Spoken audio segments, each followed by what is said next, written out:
Alexander and Sadiqur fundamental of electric circuit বইয়ের chapter 2 এর এটা প্রবলেম 2.33। কোশ্চেনে বলছে obtain V and I in the circuit of figure 2.97, that means এই সার্কিটের V এবং I নামের এই দুইটা ভ্যালু বের করতে হবে। প্রথমে আমরা V বের করব। এখানে V এক্স্যাক্টলি কি বোঝাচ্ছে? V হচ্ছে এই রেজিস্টরের RRE voltage, that means V মাপা হবে এই পয়েন্ট থেকে আর এই পয়েন্ট, এই দুইটা পয়েন্টের RRE তে। এই দুইটা পয়েন্টের RRE তে মাপা যে কথা, আমি যদি দুটোটা পয়েন্টকে এখানে এবং এখানে নেই একই কথা। সিমিলার ওয়েতে যদি আমি পয়েন্ট গুলাকে আরেকটু সরাই, এইখানে আনি, এখানে এবং এখানে, তাও একই কথা, কারণ পুরো জায়গাটাতে অন্য আর কোনো কিছু নাই। ঠিক আছে, ভ্যালু সেমই আসবে। এখন উপরের পয়েন্টটাকে আমি এ দিলাম আর নিচের পয়েন্টটাকে বি দিলাম। সো এরপরে এই যে এতটুকু পুরো পার্ট আছে, এই এতটুকু পুরো পার্টকে আমি একটা মাত্র রেজিস্টর দিয়ে রিপ্লেস করে দিব।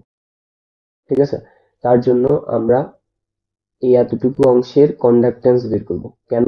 কারণ এখানে যতগুলো রেজিস্টর আছে সবগুলোর কন্ডাক্টেন্স দেয়া আছে।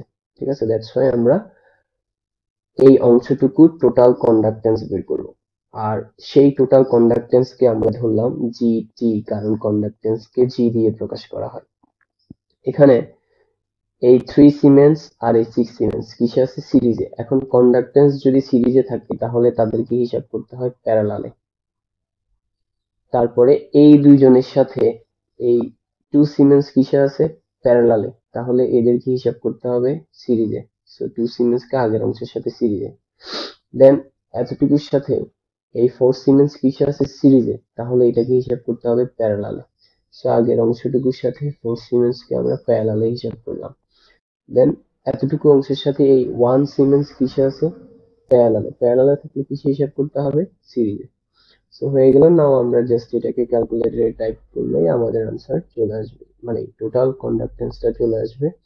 সো প্রথমে 6, যেহেতু প্যারালালে আছে ইনভার্স 1, প্যারালাল চিহ্নের জন্য প্লাস, দেন হচ্ছে 3 ইনভার্স 1 ব্রেকেট ক্লোজ, পুরোটার উপর ইনভার্স 1, দেন প্লাস 2, দেন ব্রেকেট ক্লোজ, দেন এটা প্যারালাল আছে দ্যাটস ওয়াই ইনভার্স 1, প্যারালাল চিহ্নের জন্য প্লাস, দেন 4 প্যারালাল আছে তার জন্য inverse 1 bracket close, inverse 1 plus 1 equal আসে 3, দ্যাট মিন্স টোটাল কন্ডাক্টেন্স হচ্ছে 3 সিমেন্স। ওকে, নাও আমরা যেটা করব সেটা হচ্ছে একটা সার্কিট আঁকবো। এটা হচ্ছে সেই সার্কিটটা। এই সার্কিটে আমাদের এখানে হবে কারেন্ট সোর্সটা, এখানে হবে রেজিস্টরটা। সো এই জায়গায় হচ্ছে আমাদের কারেন্ট সোর্স, যেটা উপরের দিকে অ্যারো, এটার মান হচ্ছে 9 অ্যাম্পিয়ার, এবং এখানে আমরা সেই রেজিস্টরটা দিব যেটার মান 3 সিমেন্স। এবং এখানে একটা পয়েন্ট নিছিলাম আমরা, এখানে একটা পয়েন্ট নিছিলাম, এটা আমাদের এ পয়েন্ট আর এটা হচ্ছে আমাদের বি পয়েন্ট, রাইট? ওকে, আমরা ভি মাপতেছিলাম, উপরেরটা প্লাস নিচেরটা মাইনাস। ওকে, ফাইন। এখন এই যে 9 অ্যাম্পিয়ার কারেন্টটা, এই কারেন্টটা এইভাবে করে আসবে, দেন এইভাবে করে যাবে, দেন 3 সিমেন্স দিয়ে ক্রস করে ব্যাক আবার ফিরে আসবে, তাই না?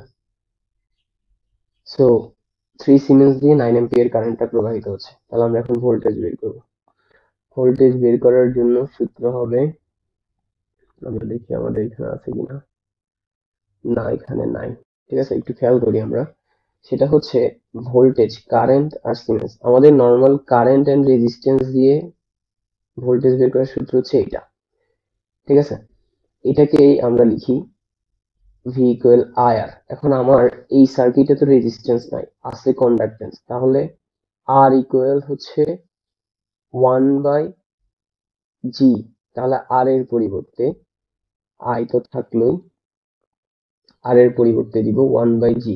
ঠিক আছে, কারণ আর ইকুয়াল হচ্ছে 1 বাই জি। সো আর এর এই মানটা আমি এখানে বসাইছি। তারপরে তাহলে এটা হয়ে গেল I by G. So I এর মান কত? 9 অ্যাম্পিয়ার, যেটা এখান দিয়ে প্রবাহিত হচ্ছে, আর জি এর মান কত? 3 সিমেন্স।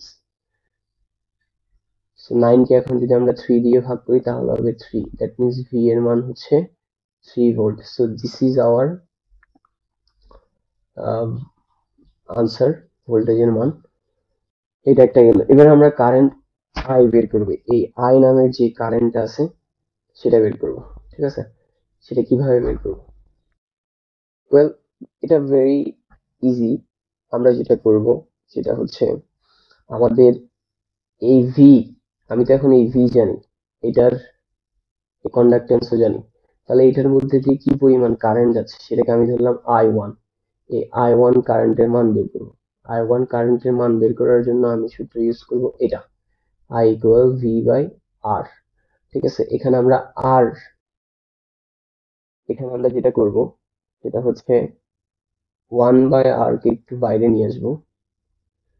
আমি এটাকে চাইলে 1/r লিখতে পারি। তো আর ইকুয়াল যেহেতু 1/g, জি ইকুয়াল হবে 1/r। তাহলে 1/r এর পরিবর্তে আমি কি লিখতে পারি? জি লিখতে পারি। সো 1/r এর পরিবর্তে আমি জি লিখলাম।